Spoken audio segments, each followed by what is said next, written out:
आइए जानते हैं आज के प्रमुख अंतर्राष्ट्रीय खबरों को। पहले एक नजर हेडलाइंस पर। उम्र गुजारी नाच गानों में मदरसों में पढ़ते तो अक्ल खुलती, आखिर जावेद अख्तर पर क्यों भड़के देवबंदी मौलाना। भारतीय मूल के एस्ले टेलिस कौन है जिन्हें अमेरिका में जासूसी के आरोप में हिरासत में लिया गया। पीके का बड़ा ऐलान, खुद नहीं लड़ेंगे बिहार विधानसभा चुनाव। हथियार छोड़ो, ट्रंप की हमास को सख्त चेतावनी। 15 मिनट की जंग में तालिबान के सामने पाक सेना का सरेंडर। यूएस टैरिफ के बाद जिनपिंग ने उठाया ये कदम, ट्रंप बोले चीन जानबूझकर परेशान कर रहा। रूस का यूक्रेन पर बड़ा हमला, अस्पताल और पावर प्लांट को भारी नुकसान। सोने में तेजी जारी, चांदी में भी बढ़ोतरी। ऐश्वर्या अभिषेक के बाद अब ऋतिक रोशन पहुंचे दिल्ली हाईकोर्ट। और अफगानिस्तान ने रचा इतिहास, 200 रनों से चटाई इस टीम को धूल।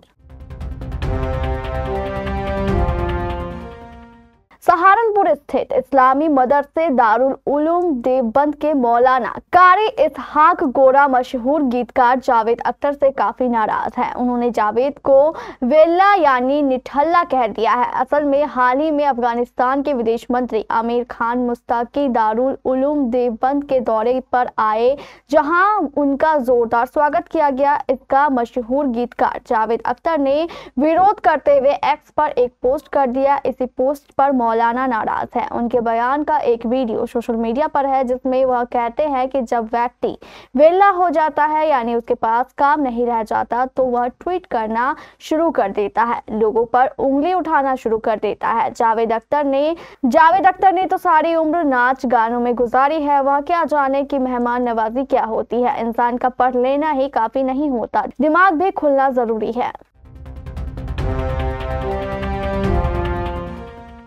अमेरिका के वर्जीनिया के पूर्वी जिले की अटॉर्नी लिंडसे हैलिगन ने बताया कि वर्जीनिया के वियना के 64 साल के एस्ले टेलिस को सप्ताहांत में गिरफ्तार किया गया। उनके खिलाफ अवैध तौर पर राष्ट्रीय रक्षा से जुड़ी जानकारी रखने के आरोप में आपराधिक शिकायत दर्ज की गई। वर्जीनिया के ईस्टर्न डिस्ट्रिक्ट के अमेरिकी अटॉर्नी ऑफिस ने इसकी पुष्टि की है।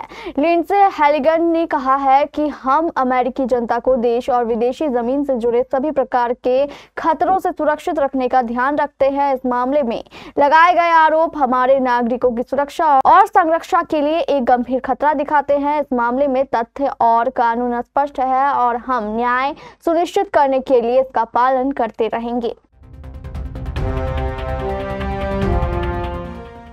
बिहार विधानसभा चुनाव से पहले जनसुराज के संस्थापक प्रशांत किशोर ने बुधवार को बड़ा फैसला लेते हुए घोषणा की कि वह विधानसभा चुनाव नहीं लड़ेंगे। उन्होंने कहा कि यह फैसला पार्टी के व्यापक हित में लिया गया है। वहीं राजनीतिक रणनीतिकार से नेता बने किशोर ने एनडीए की निश्चित हार और मुख्यमंत्री नीतीश कुमार की सत्ता में वापसी न होने की भविष्यवाणी करके बिहार की राजनीति में हलचल मचा दी है। न्यूज एजेंसी को दिए गए एक विशेष साक्षात्कार में प्रशांत किशोर ने स्पष्ट कहा कि पार्टी ने तय किया है कि उन्हें विधानसभा चुनाव नहीं लड़ना चाहिए। उन्होंने कहा कि पार्टी ने फैसला किया है, मैं विधानसभा चुनाव नहीं लड़ूंगा, इसलिए पार्टी ने राघोपुर से एक और उम्मीदवार की घोषणा की है।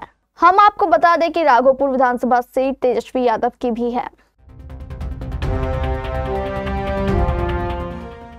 अमेरिकी राष्ट्रपति डोनाल्ड ट्रंप ने मंगलवार को हमास को चेतावनी दी कि उन्हें अपने हथियार छोड़ने होंगे। ट्रंप ने कहा कि अगर हमास ऐसा नहीं करता है तो अमेरिका तेजी से और संभवतः हिंसक तरीके से कार्रवाई करेगा। यह बयान उन्होंने व्हाइट हाउस में अर्जेंटीना के राष्ट्रपति हावियर मिलेई के साथ बैठक के दौरान दिया। ट्रंप ने बताया कि उन्होंने हमास तक अपना मैसेज मध्यस्थों के माध्यम से पहुंचाया है। उन्होंने कहा कि वे हथियार छोड़ेंगे और अगर वे हथियार नहीं छोड़ते हैं तो हम उनके हथियार छुड़ाएंगे और यह जल्दी शायद हिंसक तरीके से होगा, लेकिन वे हथियार छोड़ेंगे। अमेरिकी राष्ट्रपति ने कहा कि मैंने हमास से बात की और कहा कि आप हथियार छोड़ेंगे ना, और उन्होंने कहा कि हाँ सर, हम हथियार छोड़ देंगे। तालिबानी लड़ाके और पाकिस्तान की सेनाओं के बीच एक बार फिर से भीषण जंग हो रही है। दोनों सेनाएं अफगानिस्तान पाकिस्तान बॉर्डर पर स्थित स्पिन बॉर्डर में लड़ाई लड़ रही है।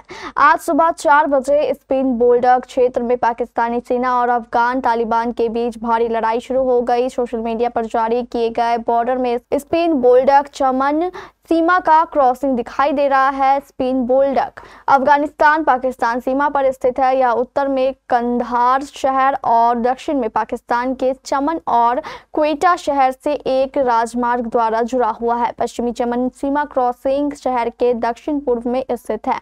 अफगान तालिबान का दावा है कि पाकिस्तानी सैनिकों के साथ भिड़ंत के 15 मिनट के अंदर ही तालिबानियों ने पाकिस्तानियों को सरेंडर के लिए मजबूर कर दिया और उनके हथियार जब्त कर लिए गए हैं।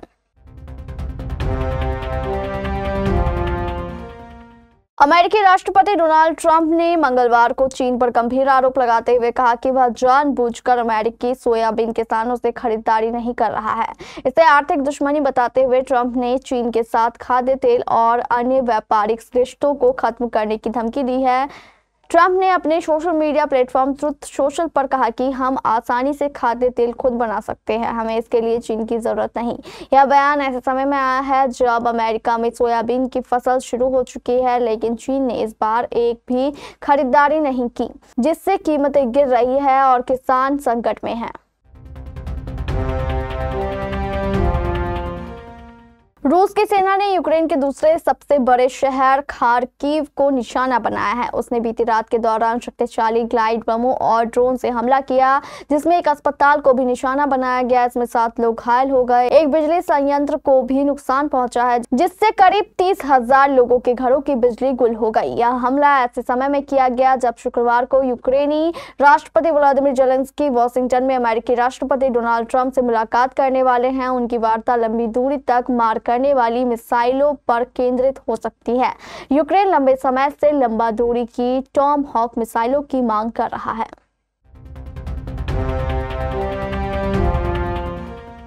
दिवाली आने में बस 5 दिनों का वक्त रह गया है। ऐसे में सोने और चांदी की रफ्तार अपनी चरम सीमा पर पहुंच गई है। सुबह 9:26 पर MCX में सोने में 764 रुपए की तेजी देखी गई। वहीं चांदी में 1200 रुपए से ज्यादा की तेजी आई है। अगर ये तेजी ऐसी ही जारी रही तो सोने का भाव 1,30,000 रुपए प्रति 10 ग्राम तक पहुंच जाएगा। देश भर में सोने और चांदी की कीमतों में उतार चढ़ाव जारी है। MCX में 24 कैरेट सोने की कीमत 1,26,980 रुपए प्रति 10 ग्राम चल रही है। इसमें 724 रुपए प्रति 10 ग्राम का उछाल है। सोने ने अब तक 1,26,654 रुपए प्रति 10 ग्राम का लो रिकॉर्ड और 1,27,500 रुपए प्रति 10 ग्राम का हाई रिकॉर्ड बनाया है। बॉलीवुड अभिनेता ऋतिक रोशन ने अपनी पर्सनैलिटी राइट्स की सुरक्षा को लेकर दिल्ली हाई कोर्ट का दरवाजा खटखटाया है। अभिनेता ने खुद के नाम और छवि का गलत उपयोग किए जाने के मामले में एक मुकदमा दायर किया है। ऋतिक रोशन ने अपने नाम, पहचान, आवाज और व्यक्तित्व को गलत तरीके से उपयोग करने पर सुरक्षा की मांग की है। साथ ही उन्होंने दिल्ली हाई कोर्ट में दायर किए गए मुकदमे में बताया कि व्यावसायिक तौर पर उनके नाम का दुरुपयोग किया जा रहा है। अभिनेता ने इस तरह के दुरुपयोग को रोकने और अपनी पहचान को ऑनलाइन या विज्ञापनों के माध्यम से शोषण से बचाने के लिए इन्हें रोकने की मांग की है। आपको बताते चले कि इस मामले की सुनवाई बुधवार को न्यायमूर्ति मनमीत प्रीतम अरोड़ा करेंगे। याचिका में कई ज्ञात और अज्ञात पक्षों के नाम हैं, जिन्होंने कथित तौर पर अभिनेता के व्यक्तित्व लक्षणों का बिना अनुमति के व्यावसायिक लाभ के लिए उपयोग किया।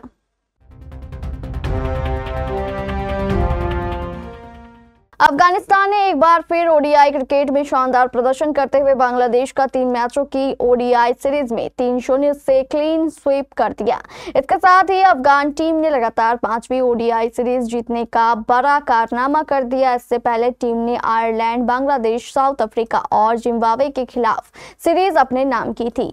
हशमतुल्लाह शाहिदी की अगुवाई में टीम ने 14 अक्टूबर को खेले गए तीसरे और आखिरी मुकाबले में बांग्लादेश को 200 रन से हराकर इतिहास रचा। पहुंचा। अफगानिस्तान की ओडीआई क्रिकेट में यह अब तक की दूसरी सबसे बड़ी जीत है। साथ ही यह अबू धाबी के शेख जायद स्टेडियम में ओडीआई इतिहास की सबसे बड़ी जीत भी बन गई है। इस तरह अफगान टीम ने साउथ अफ्रीका का रिकॉर्ड चकनाचूर कर दिया। इससे पहले साउथ अफ्रीका ने 2024 में आयरलैंड को 174 रन में हराया था। इस मैदान पर अब तक 56 वनडे मुकाबले खेले जा चुके हैं, लेकिन अफगानिस्तान ने बांग्लादेश को 200 रनों से रौंदते हुए नया रिकॉर्ड बना दिया।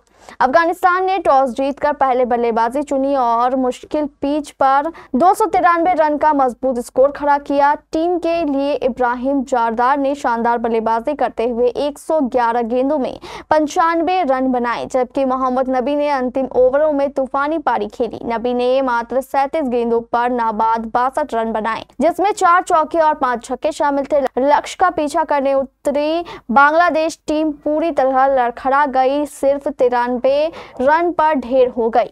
पूरी टीम 28वें ओवर में पवेलियन लौट गई। ओपनर सैफ हसन ही अकेले बल्लेबाज रहे, जिन्होंने क्रीज पर टिकने की जहमत उठाई। उन्होंने 43 रन बनाए।